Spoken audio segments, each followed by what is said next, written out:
here. We're going to start off with the wide receiver group here. We have our top 10. We'll go a little bit deeper, but just like I want to ask Cory this question first. Well, actually, sorry, we should talk through it for our audio listeners. Wide receiver 1 for us is Luther Burden. 2 is Evan Stewart, and 3 is Tetero McMillan. Let me just stop there and ask you, Cory, is that tier 1, or do you think another name belongs in tier 1? I could see Emeka Egbuka being in there because I feel like he's kind of a forgotten name just because of the down year a little bit with some of the injuries.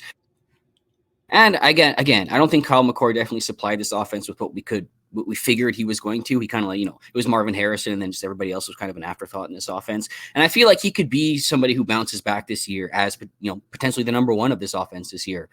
So I feel like if there's somebody that could potentially enter that tier 1, it would be someone for him. And maybe it's Bond because of like the Xavier Worthy effect, because of the speed effect. If he runs like a huge 40 or a crazy time or something, and he kind of sneaks in there being like the fastest guy in the draft or something, he could potentially be a guy. But I think our list kind of nails that here with the top 5 options being the most likely, but the 3 are locked for me.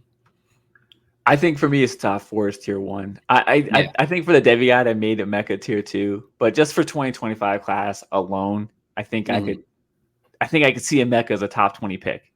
See, that doesn't make sense. He should have been a tier 1 guy for you, though, because the only other tier 1 guys are those guys. I was the only one who said during the Devy guy. We do the tier rankings during the middle of like the spring games where we get like confirmation bias, so it answers some of those ambiguities. And it's like I can't remember, but I remember last year me asking about like we need to push this back a month, and then I was given a educational response as to why not, and I was like, I guess that makes sense. I don't remember what it was anymore, but I remember me talking about it last year. Yeah. Some of these rankings would be a little bit, a little bit different, not a big difference, but like post spring, if we could do like the rankings calls post spring. Yeah. But anyway, I think Emeka belongs in tier 1. Yeah, I would say that too. Yeah. Yeah. He looks like he was back. He moved excellent during that spring game. It was all about like recovering from health from injury. It wasn't really about the skill. It was more about like, can he come back from the health? The next 5 guys though, so 1 through 4 is Luther Burden, Evan Stewart, Ted McMillan. Make sure you're saying some names and teams for the people. Emeka Egbuka at Ohio State. Number 5 is going to be Isaiah Bond from Texas. Number 6 is Travis Hunter from Colorado. Number 7 is Matthew Golden from Texas. Number 8 is Antonio Williams from Clemson. Number 9 is Barian Brown from Kentucky. And number 10 is Jeremy Bernard from Alabama. All these guys are tier 2 to me. I think maybe. Oh, sorry. I think Bond has the highest upside. That's why he's tier 5. I feel like he's a really solidified 5 for us, but I feel like it gets a little bit iffy after this, like 6 through 10. Like a lot could happen. Yeah, a lot could flip. I think there's a lot of guys that could climb into here as well, and we'll get into some of those names as well. But obviously, the shakiest guys, I think, right in the center with number 6 there with Travis Hunter, because of the fact that he could be a cornerback or he could be a wide receiver. But we were even talking a little bit before a show, like Dane Brugler in his latest mock, I think he had him as like a top 10 pick. And he was saying that he envisions him as a wide receiver at the next level. Like that's how he thinks that he's going to succeed at the next level. So it seems like it's more of a question to some NFL evaluators than it was maybe a year ago. I think if you asked anybody a year ago, Travis Hunter was more likely a cornerback than he was a wide receiver. Now I'm starting to see it's creeping into NFL draft analysis of him that, maybe he should be a wide receiver at the next level. Maybe it was watching him get bodied by some physical receivers this year, but at the same time, he does have some really natural instincts at cornerback. So I think that's still up in the air. And we even got some comments when we posted this that people were surprised he wasn't higher. Maybe that's just the Colorado faithful. We know how they are, but I think this is a fine spot for him. I think if he is a wide receiver, he's a very interesting guy. A little bit raw, but he is pretty interesting. The athleticism there, and it's the routes are raw, but everything else is just there. It's toolsy, and just to go dig into the cornerback versus wide receiver debate. I know we said this before in the past, but like I think there's more money there. I think it's easier to succeed there. I don't really view Travis as a CB1 on an NFL level. We've seen him get bodied by physical style wide receivers. Ted McMillan, we just talked about, like So I think it was Jason DiRenzo posted a picture of Tet, and it was just him just manhandling Travis Hunter in coverage.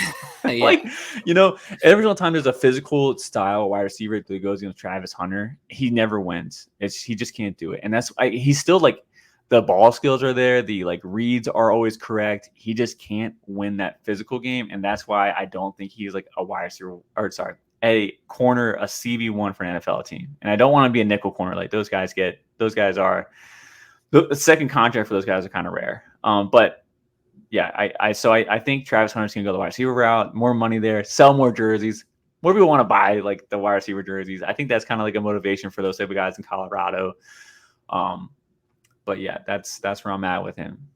Yeah, the top cornerback money in the NFL right now is like the 12th wide receiver in the NFL right now. So there's just a lot more avenues for him if he's thinking about money to go as a wide receiver. If he envisions himself as at least a top 12 wide receiver in the NFL with like room to grow, then obviously you'd go that route because that's where the money is right now. I mean, the evaluation has just gone in completely different ways between cornerback and wide receiver right now. Like they're just. I think he's like, I really do view him as a locked in second round pick though. Like for whichever side, even as a corner, like the talent's there. It's just the size, and he's getting top 10 love at this point. It seems like he's going to be a first round pick, which I actually never thought would happen unless it was at a cornerback. But even as a wide receiver, I bet he drops. I don't think he touches like top 15 wide receiver. And I mean this double play. How long is that going to last with playing so many snaps? That's the worst thing. We won't have the answer to that until like post combine, he'll play both sides of the ball all of college. So like we won't know until.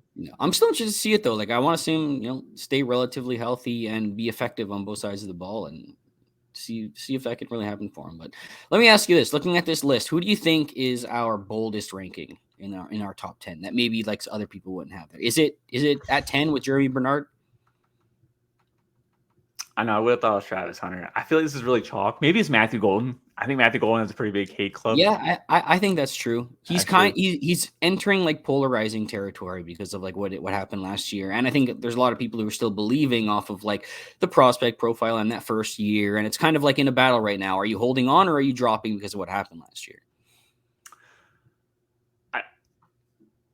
Okay, let me ask you this then before we get further into the discussion of Matthew Golden. Are there names on this list that you think are more likely to go back to school than they are to declare to the draft as of just projecting this year? Yeah, I mean, I guess that's not entirely fair, but I think Matthew Golden could be one. I think even depending on what happens with Barry and Brown working in a new quarterback at Kentucky, is he possibly one? Yeah, I don't know if I could picture our top 5 going, and probably top 6 too, because obviously, and then like from that point on, I could imagine any of these guys going back. I could see. I think Travis goes for sure. I think Bond goes. I think the top 6 go. I think those are locked in for me. I think Golden, Williams, and Marion can come back. There's a new kickoff this year. I don't know if did you follow that at all, Corey? The new kickoff for the NFL. Yeah. Where they're So I mean, they were talking about Justin Fields possibly returning kicks with these new rules. Bustin' Fields. Anyway, if that's only a 1-year thing and they're going to revisit after this year, if they keep that, I could see Berrien jumping up boards and he would go then. Not that that's ideal for fantasy, but guys can start as kick returners to be fantasy relevant, and he would. I think the new kickoff like solidifies Berrien as like a day 2 guy. I think that locks him in. Because of his like athletic traits, Barry Brown, I still think there's a relatively high floor there for NFL that I'm interested in. Like, I still think I would be surprised if he's not at least a day 2 pick, regardless of like what happens. Like, if he has another year, even just like last year, I still think there's enough interesting things there that somebody's going to take him. And he's been talked about enough. We've seen the time speeds that he's had, and he's probably someone that's going to like blow up the combine as well.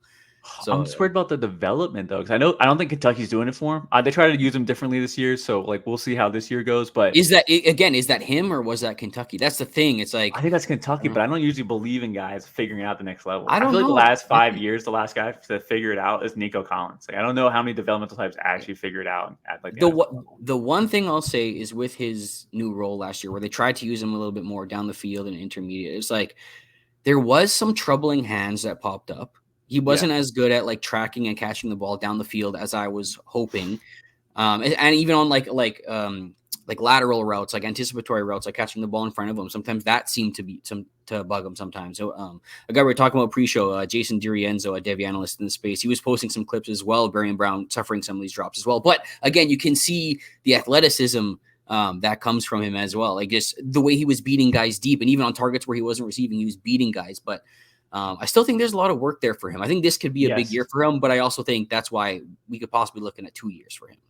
And then Antonio, I think might go back, and it's not like because of him. It's just because of the production profile, and he won't get the recognition from the community because K. Klubnik's is just a terrible quarterback. Yeah, the skill's there. I have no doubt about the skill. If there's one guy in our like bottom like the tier one, right? We just listed off 4 guys. If there's one guy that make the jump up there, it's Bond or Antonio Williams for me. That's the next like 2 that can make the jump up. I think they're both more refined than the community gives them credit for. I don't know if Antonio Williams is for me. Like I get it, and I like a lot of the things he does. I just like wonder, like, what's his ceiling to you at the NFL level? If you were given like a player comparison at the next level, what would it be? Oh, I'm not ready for that. On the top, but I think he could be a top 12 guy. Like, I think he could be a top 12 guy. Yeah. I think his route running is that good. He's definitely a good route runner. And I think we, as a high schooler, had him going over 22 miles an hour. So I think the athleticism is there too. I just wonder if he's more of a slot short to intermediate guy right now. At least that's how they use him. So it's like I want to see that part more. Yeah. I want to see that part more a little bit. We gotta get Dabo out of there. Dabo's gotta go. Yeah. Before we get any further here, we didn't talk about the top 3 much. Is there anything that you feel like needs to be said? I think, even just to give this short, the interesting thing about these top 3 is that you've got 3 completely different guys. So whatever your style is, like personally, my style is I love yak receivers. I love guys who are versatile, but I love guys who can also win in other parts of the game. To me, that's Luther Burden. I give him the comparison of DJ Moore, great after the catch, great, showed some more promise down the field. And then you got a guy like Evan Stewart, who's more of like your shifty, smoother route runner, separation artist that the NFL is kind of trending towards, your Garrett Wilson type, if you will. That's kind of Evan Stewart. And then the opposite end is Tori McMillan, who is like your possession wide receiver, great at the catch point, someone who's more Drake London-ish, someone who's more Nico Collin-ish, someone who's more on like that. I was going to say Michael Pittman. I don't know if he runs like Drake London, but yeah. Yeah, sorry. So Michael Pittman, that style of wide receiver. So again, it's 3 different styles, which is really interesting. So I think you go either way here. I think the guy who has the most to prove here is Evan Stewart. But other than that, so he would be 3 for me out of this list. But other than that, I'm feeling pretty confident with these 3 guys. Yeah, everyone's flavor is here. Every flavor is here that you want. Yeah. For sure. Germany Bernard too. I was put on the spot, I think, on the C2C Live, formerly known as Devy Debate. Sorry, I always forget who they are. But Germany Bernard, like, do you think he can run routes? Like, I have like full confidence in his yak ability on the NFL level, but like the route running, do you think?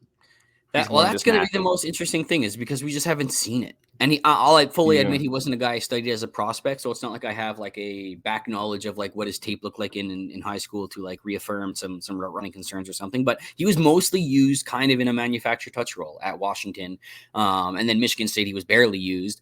And then now he's coming here. And then you saw in the spring game, he looked like the wide receiver 1. He did. So it looks like they're going to at least use him that way. Maybe they think pretty highly of him that he can be that way. It's definitely a projection here to have him at 10, but there is some things he has to prove, definitely. But if he does do really well in this system, I think this is a fine projection for him. I think he'll be talked about pretty highly because of how versatile he is. And again, we know how highly I am, at least on these versatile guys and guys who can provide some yak, like I think Jeremy Bernard can. So I think this is a fine projection for him, given that he hits the projection we're hoping. All right, are we ready to go on to like a little bit deeper names? Are we ready to do that? Yeah, maybe some guys that just missed, maybe some guys that could potentially creep up there depending on the season, depending on some of these bottom guys. Like like we were saying, top 6 I feel like locked in. I feel like 7 down could mix with any of these kind of names we're about to talk about here. Okay, well I don't, but that's I know fine. I know you love Antonio Williams. I think these names are I liked our top 10 a lot. And this next group, though, I don't think is like you can shun them. I think a lot of these guys have day 2 potential. Go ahead and take in Colin Decker's famous words. Mm-hmm. But I'm just going to list them off. We'll talk about them. Elik Ayomanor or Ayo Manor. Damn. It's Elik. It's one of the 2. I'm not even Ayo sure. Manor. I like Manor. Ayo That's Manor. How they say in the broadcast. Elijah Badger, who's Stanford wide receiver. Thank you. Elijah Badger, wide receiver, currently in the portal, formerly of Arizona State. Jeremiah Hunter, the Cal wide receiver that transferred to Washington. Antoine Wells, who's on his 3rd team. He's with Ole Miss there. Colby. Oh my God, all these guys are transfers. Colby Young transferred from Miami to Georgia, and then Deion Burks, the Purdue wide receiver, that transferred over to Oklahoma. Like that's our next group of 6. Let me just go through that again. Sorry. Alec Ayo Manor of Stanford, Elijah Badger in the portal, Jeremiah Hunter from from Washington, Antoine Wells from Ole Miss, Colby Young from Georgia, and Deion Burks from Oklahoma. Let me just say this, Corey. Now that we have like our top 16 out there, I guess ish. Is there one guy that you just know come like next off season that he's going to be higher on the list than where we have him? Probably given where I'm starting to see mocks and given some of the conversations that I'm seeing, it's probably Deion Burks from Oklahoma. Okay. That's probably where I'm heading because I think that he's probably going to smash in that system. I think he's probably going to be the number 1 wide receiver there. Dean Brugler's mock already had him as a first-round mock. I'm seeing him go pretty high in Devy drafts. So I'm thinking that the NFL love is there for him. And even if I might have some concerns about the overall profile, like I didn't necessarily see the separation. I talked about it a little bit on last episode, but I didn't necessarily see the separation there that I wanted to see for a guy that was touted to have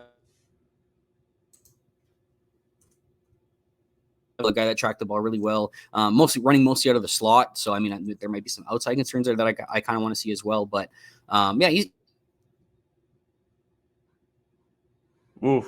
he's a guy I think unknowingly is going to be in this list, at least to us, because he wasn't really a guy that we were talking about much. And I actually wrote his profile for the Devy guide. Again, I wasn't that impressed. We didn't rank him that highly. No, yeah. And I think if we ranked him after the spring games, I probably would have moved him up a tier because he was pretty hot out there. I budged him a couple spots. Yeah, I did too. My answer to that question of like someone that I think is definitely gonna rise, like we're too low, and I know we're gonna move him up our list come NFL draft time. It's Alec Ayo Manor. You taking my guy? I didn't even. I thought you were gonna say that name. I didn't think you were even gonna talk about him. I thought you didn't like him, so I thought I was gonna talk about him after. I don't know what to think about him, but I look at him and I'm like, 1,000-yard receiver as a second-year player in college. There's only 3 guys that do that each year the last 3 years, and they've all been like first-round picks just about. And his first season he had one of those ACL, MCL, LCL deals as a freshman before he even got to step on the field. So this was his red shirt freshman season, and he hit 1,000 yards. Like, I mean, it's pretty a lot of L's. Given what Stanford had at quarterback as well, like I think that's even more impressive as well. Being like the main weapon, I guess, there right now too, or defense is probably locking onto you, but yeah, I mean. I think he's really interesting. I just think that there's more untapped potential there, and still some of the physical play that he has, some of the concentration he has. I mean, anybody go watch the Colorado game, you'll see exactly like the upside, I think, and some of the highlights of this guy. But that's one of my issues too, because 300 of his yards came from that game out of his 1,000 on the year. He still had good games though. There was a 5-week stretch there where he had like. I can't remember the exact numbers, but regardless, there was like a 5-week stretcher where he was with Ashton Daniels before Ashton Daniels started suffering his injuries, where like they were really connecting and he was looking like a monster. And then, kind of faded a little bit down the stretch, but still, I think this year's going to be big for him. Because again, second year removed from that injury as well. That's typically when we see guys step above. Like, and I get the athletic profile, like given this was a guy in track running like a 10.700 meter before this. So it's like, I feel like there's some potential there from a speed standpoint. And I feel like I see some snap there. I feel like I see some quickness from him sometimes. I think there's more there to be unlocked. Like you were the one thing the question that was kind of interesting that you asked in our chat was, how does he project to the NFL? And like, so for you, what do you think that is? He's a possession wide receiver, but it's like one of those guys that's like, might have more speed to him if I feel comfortable saying that he could be like a wide receiver to 3 on an NFL roster, but I want a higher ceiling guy than that. But he's the one dude not in our top 10, but I also feel so comfortable saying like this is a day 2 guy. I just don't know if it's a day 2 guy that I'm going to care about once it comes like time to draft players. Yeah, I do think the NFL is going to like him. I just think they will. I think he's going to be big, fast, productive, and I think the NFL is going to like that. I don't know how the route running is. I just don't know how the feet are. I don't know how the feet are. I There don't was a want a lot of. 6'2" jump ball guy that's just physical. Like, I don't want those I types. don't think he's That's that. my concern. That's my I don't concern. think it's a lot of. There was a lot of slants in his game. There was a lot of like those type of routes, like slants, like your Yeah. digs, and then like your just go balls and posts, and a lot of the stuff like running from the X position, your typical routes from there. Like I won't say it was like he was running like the whip route constantly or anything like that. Like he did. I don't know if he has that quick of footwork. So there are some things in my opinion that are pointing more towards him being a possession wide receiver, but I just think that there could be another big jump here. For him in his next year. I don't even know where I land. Like I thought Austin's comparison was kind of interesting. He said Cedric Tillman. That was a guy that we kind of liked as well, and might not be having much success in the NFL. He touched the field. He had injury concerns, late breakout. Aoman's got some better stuff going on than. I think I see some Nico Collins to his game too, except he's obviously not as big as he is, but kind of plays with like a similar style. And if you watch the Colorado game, honestly, man, you might think you were watching AJ Brown, and that's how I've been saying all season. So it's like, does that mean I'm saying his ceiling is AJ Brown? I don't know. Like, tell me why he can't. Tell me why he can't be. Tell me why he can't be. The way AJ Brown is used right now in the NFL, not what he was at Ole Miss, because that was way different, but the way he's used in the NFL, why can't Alec Aomaner do that? I'm gonna draft right now. I'm up in 2 picks. Mm-hmm. He's on the board still in the 3rd round. I'm foaming at the mouth. We're giving him too much love. Let's move on to the next because I don't want people getting. All right. Let's move on. So that was that your favorite name on the list? Because that would have been mine. Who would have been your second favorite? That would have been my favorite. Burks is definitely a riser, but I haven't watched his film at all. I really wrote him off. I'm like a Purdue wide receiver. Don't care. You know what I'm saying? Like it's just like Austin jokes around about like the ick with Vandy wide receivers. Like that's me for like some other schools like Purdue. But I still believe in Jeremiah Hunter. The lack of news out of Washington is a little bit concerning. Like, there's some good articles, but like I can't find any clips. Like there's no videos of their practices. Yeah. Anton Wells, I haven't seen any news about him at all spring at all. I assume he's healthy, and I assume he's going to be the number 1 there. And Jackson Dart's like, we're going to talk about Jackson Dart later. Like, so I feel like that's a good pairing. And then Colby Young's getting hyped up too. But Colby Young's going to be. By the way, did you see what Colby Young is listed on Georgia's website? No, is it different? What is it now? Yeah, we're used to seeing him be 6'5", right? The last like 3 years, he's 6'3" on Georgia's website. Oh, okay. And what's his size though? Oh, I think he's 6'4". But like, weight. What's his weight? Oh, 215. Yeah, so that's a good size though. That's a good size. That might equal some of the explosion that we've seen on the tape with him, because at least at the 6'5", it's not really what you'd expect with like those lanky long legs. But I think there is some explosion there from Colby Young. But Alec's my favorite on this list, but I know you also like Badger, and we talk about it pre-show too. I'm hoping he gets out of that system, or he is. I'm just hoping he commits somewhere. Like I feel like the transfer portal is fun because sometimes you love a guy and then he transfers system goes to Rutgers and you're like, oh, guess I'm wrong. He's bad. He went to Rutgers. Yeah. Like, he's not going to catch the ball there. But Badger's getting all the right attention from the right schools. Yeah, like I know. At least I know he visited, I believe, Arizona, visited Washington. So he did like his Pac-12 run. Now he's kind of in the SEC. He was just visiting with Florida. I know he's been contacted by Alabama. So it seems like he's going to have his options open for him. It just matters where he ends up going. And him not committing it does kind of bug me. I just wish that he'd be committed so I could kind of get ready for what he's going to end up doing, how I can project him. But I really like the player. I talked about it at the beginning of the wide receivers. I like versatile guys. I think he's extremely versatile. I think he can win at all 3 levels of the field, all 3 different ways, down the field as well. He can be an intermediate route runner, and he can be this guy that manufactures touches. I mean, this is a guy who, in the past 2 years, I believe, even while missing games this year, being injured, I think past 2 years combined, he's like top 3 for missed tackles forced. And that's like high for a wide receiver. That's like Malachi Corley territory. So it's like you're looking at Malachi Corley with the ball, but has more size and could probably win downfield better than Corley ever did as well. So it's like that's kind of like the picture that I'm the player that I'm picturing here. So I'm just hoping he lands somewhere that's going to give him an opportunity. Let me ask you this flip side question. Is there just 2 guys on this? Who's the 2 lowest guys on this list of 6, this honorable mention list? I mean, I hate to do it to your guy. Maybe Jeremiah Hunter for me. And then the next guy, and look, I like him. I do, but it'd probably Colby Young just because there's like I'm unsure how he's going to fit into Georgia there. There has been some good reports. Maybe he's going to end up being like the number one there, or at least be pretty productive with how that passing attack's going. Carson Beck taking another step, and like there's parts of Colby Young that I really like. I think he could potentially be, depending on what he does this year. You know, you're talking about a guy who was at a school who wasn't getting the national attention, jumping to another school. Like there's elements of like. I mean, without like the young profile, but there's elements of like Keon Coleman here jumping to FSU, getting in the national spotlight a little bit more. Like here he is jumping into Georgia, getting the national spotlight. And he has an interesting backstory that kind of like made this 5-year profile, but he has a lot of the similar skill set. He does. Like he's a similar player and might be like more explosive than Keon Coleman was. So it's like I feel like I see that player, and the NFL would like him if he gets the opportunity at Georgia to get witnessed by the NFL. I would also include Colby Young too. Yeah. Out of like the 20 games he started for Miami, I'm spitballing that number. I did not know the official number. I think it's around there. It might be like 18, but like let's just call it 20. Out of those 20 games, I think I've seen him play good football in like 6 or 7 of those 20. Yeah. Which I feel like I want to see a little bit more than that. And then the other one's Antoine Wells. Like he's going to be 24 going into his rookie year, probably. I think if that's right, I'm going to double check that one. But he's going to give me a much older prospect, and I just don't know what the status of his health is right now. And the lack of news is scaring me. Like sometimes there's coach speak, and you can like you have to like dissect coach speak, but no news is never good news. Yeah, no. It's been quiet on his front for like the past 2 years too, and he's been a guy that we've been talking about a little bit. But yes, entering a very pivotal year for himself in terms of value. Yeah, sleepers. Ready for some sleepers? Going a little deeper here. We'll talk some deeper guys here. We have 6 names here as well. I'll just read through them. It's Cory's favorite, Dylan Bell. I have to mention him. It's like in my contract.